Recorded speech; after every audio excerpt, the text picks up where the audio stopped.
Vprašanja se kar nabirajo in nabirajo, vendar pa se naš čas počasi izteka, zato bi zaključila samo še z enim takim zaključnim vprašanjem iz delovnega okolja. Namreč Roberta zanima, kako vpliva tikanje oziroma vikanje med delavcem in direktorjem v povezavi z delom. Mislim, tle jaz nimam nekega konkretnega odgovora, tle mislim, da je vsak posameznik,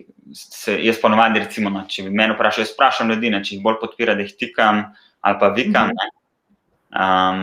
jaz osebno imam zelo rad, da je direkten človeški stik,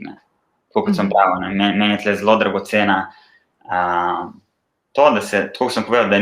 da se to, jaz sem ta funkcija, ti si ta funkcija, in zdaj vam midva imela nek stik,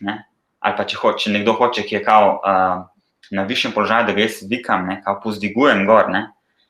Ok, jaz bi rekel, da so v podjetjih ali pa v organizacijah, vse so določene funkcije in položaje, se mi zdi, so pomembni, ampak še vedno ohranjamo to zavedanje, da nivoju potreb smo si enaki. Se pravi, smo si čisto enaki, In jaz bi si želel, jaz vabim, mislim, to, kar se mi zdi smiselno, je vzpostavljanje stika na nivoju človečnosti. Z drugim, Kje sem, ker tudi direktor, vsak je pač človek, direktor pač ima določene stvari, ima določene skrbi, ima določene taske za narediti,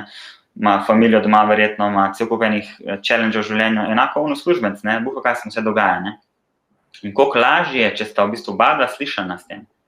oziroma če gradita ta stik na nivoju človečnosti, In to ne pomeni, da bo padla učinkovitost, mogoče veliko ljudi skrbi na teh vodilnih položajih, izgubil bom avtoriteto, padla bo učinkovitost, Jaz se ne strinjam tle, Ker imaš še vedno moč se izraziti kot direktor, še vedno lahko govoriš, iščeš dogovore, ki bodo podpirali tudi delovno učinkovitost, absolutno. Ampak ustvariš tudi prostor za to, da je stik, da je več stika, da je več obzira. Ja, absolutno. In zapomnili si bomo med drugim tudi to sporočilo, da je za vsakim še tako tragičnim sporočilom skrit diamant. Javor, hvala za prečudovito predavanje in ravno tako za prekrasne odgovore. Hvala. Hvala vam, da ste me gostili in hvala vsem poslušalcem in poslušalkam.